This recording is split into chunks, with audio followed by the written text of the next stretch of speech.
Hey everybody, welcome back to another video. I hope you guys are having a wonderful day. Today what I'm going to be talking about is something very interesting, pretty different, kind of cool, kind of sad, and something you're not going to see every day, and something that's pretty rare too. So it's got all the characteristics all in one, right? Basically, as you probably know by the title, today I'm going to be talking to you guys about my baby hatchling, I guess you could say, conjoined twin crested geckos, right?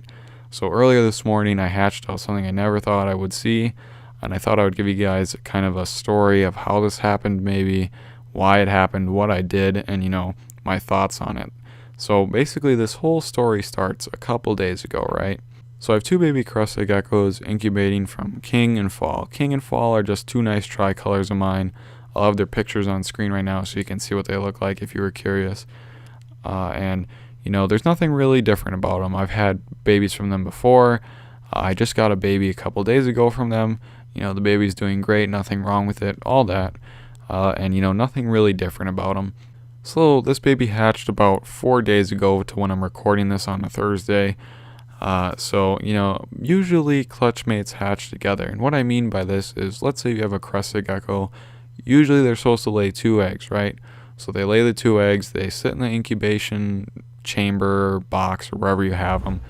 And, let's say one hatches at 80 days, the next one's going to likely hatch within the next day or so. So if that doesn't happen and you have one that, say, hatches at 80, by the time you get to, say 85 or 90, the chances of it hatching go down significantly, I would say. But it can happen where they hatch different times apart, depending on different factors. But I would say 90% of the time, 95% of the time, they're going to hatch within a day or two of each other, right? And that's what I've experienced with all my geckos so far up until this point. And, this baby crested gecko would have been my 6th egg technically. I've had 5 other hatchlings, all have came out healthy and great. And this was the first problem I've ever ran into. So 6 eggs in, not looking too good. But that doesn't really matter. This is something you can't control, obviously. And it's just something kind of different, and it's actually kind of cool too. So 4 days ago, I hatched out a baby crested gecko. Nothing's wrong with it. It's all good. And then this baby was not hatching the day or two after like it's supposed to, right? So the first one hatched out in roughly 82 days, I want to say. 82 to 83. Now, normally, 82 to 83 is pretty average, I'd say. And the longest one I've had has been 90 days. So 4 to 5 days after would make this baby crested gecko at roughly 88 to 87-ish, right? Depending on how you count. Now, as you can see from the video that I'm about to put on screen here, the shell is not too good. It's got like this dark brown kind of greeny growth on it. Not mold per se, but like a growth on it. And it's making the shell weak. And it's leaking a little bit out of all these little holes that it's getting, or little cracks, I should say.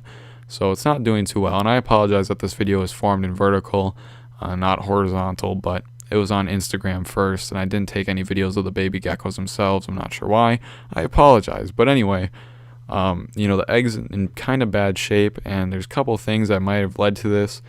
Number one being, I let it get too dry in the incubation box, and basically what happens when it gets too dry is your eggs are going to get dense in them. And this is not necessarily bad and going to kill your gecko that's hopefully in the side of the egg. It just means you need to add more moisture as soon as possible so that it puffs back out to its normal size. And this egg puffed back out to its normal size, so that was all good, and whatnot. And as far as incubation temperature goes, it's fluctuating between, let's say, 73 and 75. Now, this is pretty average. Some people like to incubate cooler, 71 to 73. I incubate a little bit warmer just because that's the temperature it is in my house, and I don't have to do any cooling or anything like that. And all the babies I've had so far have been healthy, so I see no problem to really change it. So, I don't think any of these factors were into it. The egg itself was getting a little bit worrisome, though. So what I decided to do is a method, called cutting the egg, basically. And what this means is you take something, you cut the egg open, and you see what's inside. Now, there's really 2 outcomes that can happen when you cut an egg, right? You're either going to get a dead baby crested gecko, or you're going to get one that's alive. Now, if it's alive and it's close to the incubation time when it would normally be hatching, it should be pretty much on its way to fully development. It should be pretty well developed by this time, especially when it's getting close to 90 days. You would think it'd be well developed and all that. So, I figured, what do I have to lose? This egg doesn't look like it's going to hatch anyway. It might drown in the egg if I let it keep leaking, or it might break open even more. So, I figured, what the heck, I'll cut it. This is something I had never done before either. This was a first for today, and I got the shock of a lifetime. So what happened was I decided to cut it, and I cut it halfway open to start with, just to make sure, it's not dead and rotten in there and whatever.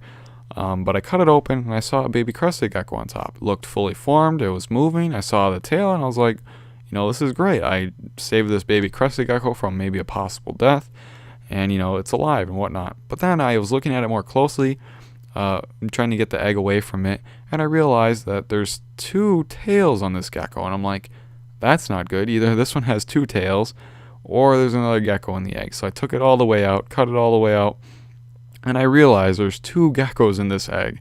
And at this point, I'm like, whoa, this has never happened before. And this is something that's actually probably a world's first, maybe.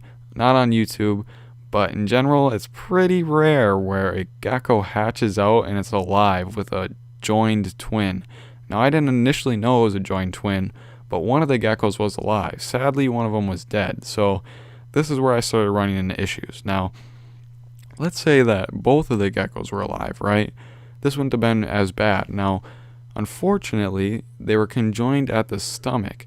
I had done a little bit of research prior to this, and I had noted that there's maybe about 10 to 15 cases that I had seen in my quick minutes of research where the geckos were conjoined, in a big ball, or like they were conjoined at the head, one of them, and they actually lived for a little while. And I saw one that had 1 body and 2 heads, which would have been actually pretty cool if I had to choose my mutation, which is something you can't do, but obviously if I could, I would choose one with 1 body and 2 heads and make it much easier. But most of the cases, they hatch dead, or they die very shortly after. So this one just happened to be conjoined at the stomach. When how I found this out was I lifted up the tail of the dead one, and I saw that they were joined. Now, if you're wondering how the one died, I'm guessing it was never alive to begin with. The head's too short, the snout's too short, and the gecko overall was just very small. Now, however, with that being said, this gecko, even though it is small, it's probably 3/4 of the body mass of the one that is alive, right? So it's still a big gecko stuck to it. This isn't just like a little head or anything attached to it. It's a whole gecko, like feet, tail, everything. Now, at this point, I'm kind of getting a little bit worried. Once again, worried from the egg. Now I'm worried because I got conjoined twins and I don't know what to do with them. And basically, there's 3 options I had. At least in my opinion, there's only 3, right? I got 1, I can cull it right away and, put it out of its suffering because this isn't going to end well. 2, I can just kind of set it in its enclosure gently, maybe water it and hand feed it for a couple days and hope for something to get better. But it obviously isn't. It's only going to get worse. And the main problem with number 2, even though it might look like the best option, is let's say I do set it in this cage, this dead gecko, which is connected to it, which I later found out was connected through organs and stuff, which makes me kind of thankful I did not choose option number 2, is that if I would have chose option number 2, right, this dead gecko isn't just going to hang on there, like a little dead gecko. It's going to rot off, right? Anything that's dead is going to rot off, especially in a nice humid environment like crested geckos like. So I definitely needed to do something with this, and that would have been a horrible, horrible death, obviously, to let it rot off, this other gecko. It would have been option 1, then better to call it. But anyway, the third and final option, which is what I chose to do, is try and separate it. I'm not going to go into detail on that because it's frankly not important. It did not make it through that, and, sadly, it did not make it through that because I was trying to save this little gecko's life. But it was bleak from the beginning, and I thought personally that trying to save it was the best option here. You may disagree, but that's to each their own, right? And now all that I have left of this gecko is its pictures. Now, there's a lot I could say in this, but really I just thought it was pretty cool, something you don't see every day. And I'm kind of curious now. When I looked up and I saw those 10 to 15 examples of conjoined twins, those are the people that spoke out.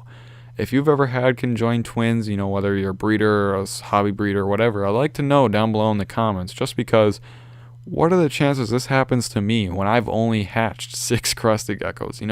Is it just going to be one of those times where it's 1 in a million just for me or what? But who knows? But anyway, thank you guys so much for watching this video. I will definitely keep you updated and up to date if this ever happens again. But it's unlikely that lightning will strike twice, so to say. But anyway, thank you so much for watching. Hopefully this was interesting to you. Hopefully it didn't gross you out too much. But anyway, thank you guys so much, and I will see you in the next video.